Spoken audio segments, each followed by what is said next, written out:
한국어 단어 조성 원리를 통한 한글 문해력 강좌 한자 공부 양도 325번째 시간인데요. 오늘 첫 번째로 살펴볼 한자는 도장이라는 의미의 인자가 되겠습니다. 도장이라는 의미의 인자를 살펴보도록 하겠습니다. 하나, 둘, 셋, 넷, 다섯, 여섯 해서 총 6획에 해당하는 한자가 되겠습니다. 도장이라는 의미의 인자를 살펴보도록 하겠습니다. 통상 도장이라고 하면 서양에서 그 사람의 의사표시를 서명으로 하는 것과 달리 동양에서는 스탬프를 사용을 하죠. 그런데 이제 한국에서는 이제 점차 이 도장 문화가 사라져가고 서명 문화로 거의 바뀌어간 상태입니다. 그러나 아직도 이제 아주 중요한, 특히 이제 부동산 거래라든지 이렇게 재산적 가치가 높은 거래를 할 때에는 아직 그 도장, 즉 인감을 통한 의사 표현을 하는 통례가 있기 때문에 살펴볼 필요가 있다, 이렇게 보실 수 있겠습니다. 인감이라고 하면 도장을 뜻합니다. 통상 인감 그러면은 인감 증명을 발부할 수 있는, 즉 정부기관에 등록된 도장이라는 뜻으로 해석할 수 있는데요. 실제로는 그렇지 않습니다. 그냥 도장이라는 것 자체가 한자어로 인감입니다. 그러나 좀 전에도 말씀을 드렸듯이 현대 한국어에서는 행정기관에 등록된 도장, 즉 인감증명서를 발급받을 수 있는 도장이라는 의미로 쓰일 수 있기 때문에 맥락을 보셔야 됩니다. 날인하다 라고 하는 것은 도장을 찍다 라는 뜻입니다. 인주는 도장밥이라고 하는 거죠. 통상 붉은색 잉크를 쓰고요. 도장에 붉은색 잉크를 묻혀서 날인을 하게 되는 거죠. 인장이라고 하면 통상 도장하고 같은 의미로 씁니다. 그렇지만 원래 인장이라는 말은 그 사람을 확실하게 표현할 수 있는 것들은 모두 인장에 들어갑니다. 도장뿐만이 아니고, 예를 들자면은 어떤 매듭 같은 형태의 어떤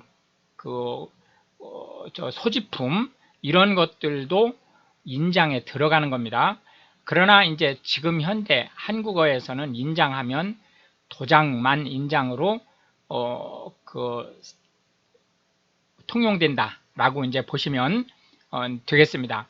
인쇄라고 하는 것은 판에 새긴 것을 종이로 찍어내는 것을 얘기합니다.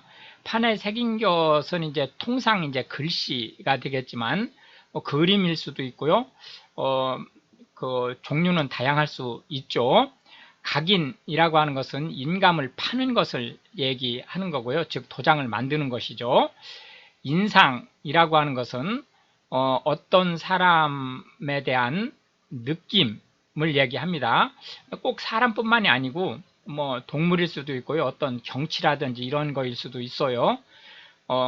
그러나 이제 통상적으로 만약에 사람이라고 하면 얼굴에서 끼치는 느낌이 있을 수 있고, 전체적인 말이라든지 행동이라든지 이런 전체적인 부분에서 받는 느낌일 수도 있죠.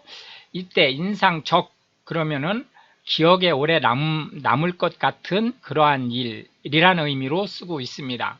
소인이라고 하는 것은 우편 기관에서 그 우편물이 어느 날 발송됐는지를 표시하기 위한 도장을 얘기하는 거고요.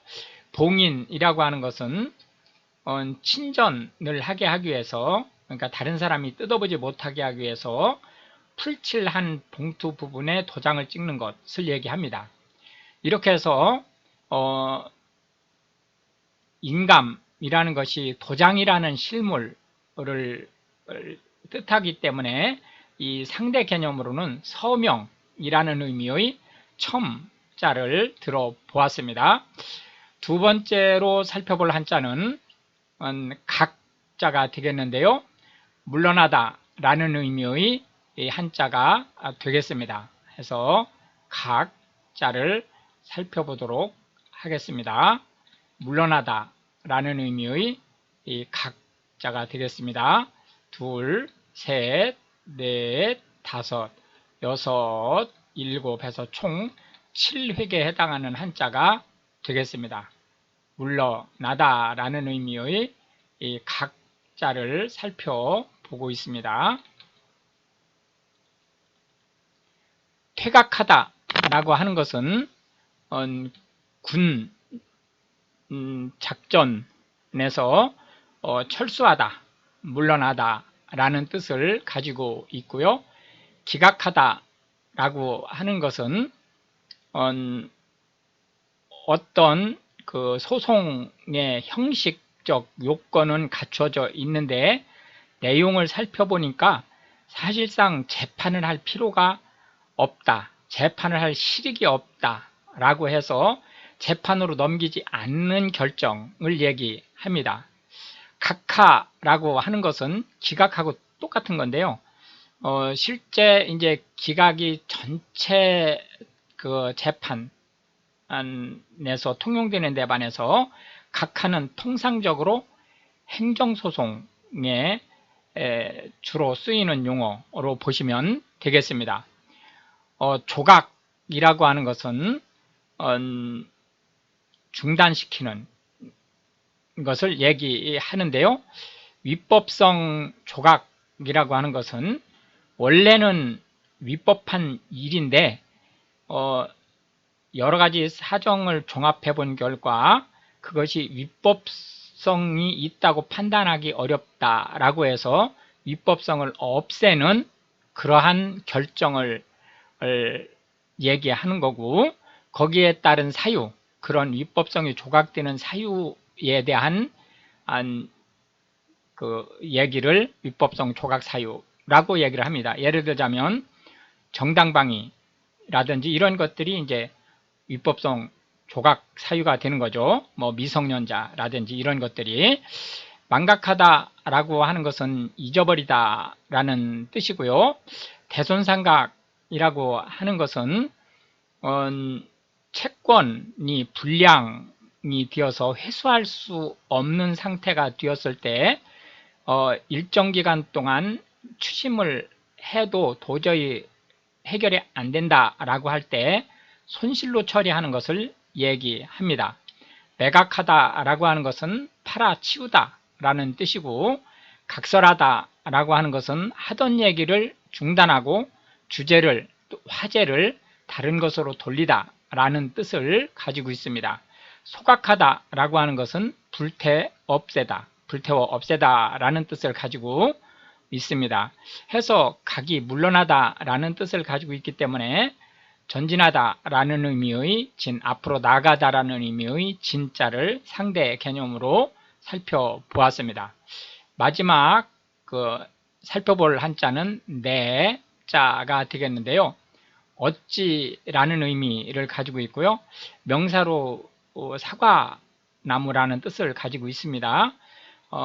그러나 이게 이제 내자뿐만이 아니고 나자로도 발음이 되니까요. 그거는 참고하시기 바랍니다. 해서 어찌라는 의미의 내자를 살펴보도록 하겠습니다. 어찌라는 의미의 내자는 하나, 둘, 셋, 넷, 다섯, 여섯, 일곱, 여덟에서 총 8획에 해당하는 한자가 되겠습니다.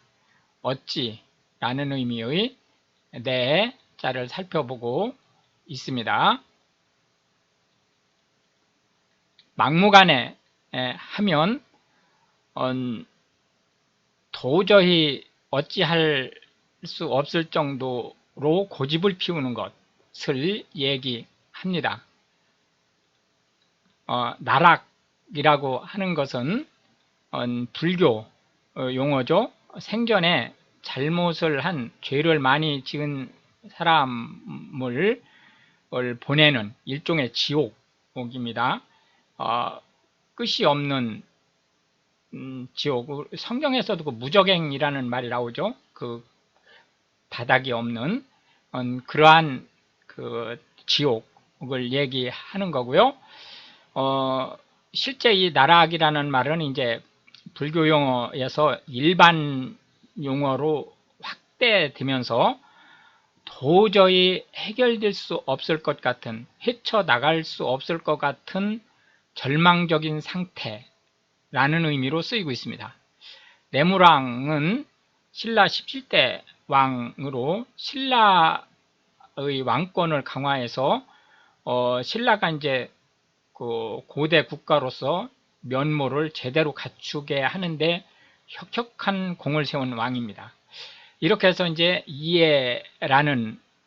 어찌라는 의미의 내자에 대한 그 상대 개념으로는 이것이라는 의미의 차자를 들어보았습니다. 이렇게 해서 이제 오늘도 우리는 세 개의 한자와 각 한자에 대해서 9개씩의 현대 한국어에서 자주 쓰이고 있는 단어 및 상대 한자를 살펴보았는데요. 이것이 한글 문해력 향상에 도움이 되고 특히 외국인으로서 한국어를 공부하시는 분들한테 한글 단어 조성이 어떻게 되는지, 어떻게 단어가 만들어지는지, 그리고 그 만들어지는 과정에서 한자가 어떻게 역할을 하는지, 그리고 그 한자를 통해서 한글이 어떻게 발전되고 파생될 수 있는지에 대한 보다 폭넓은 이해를 전달할 수 있게 되기를 바라겠습니다.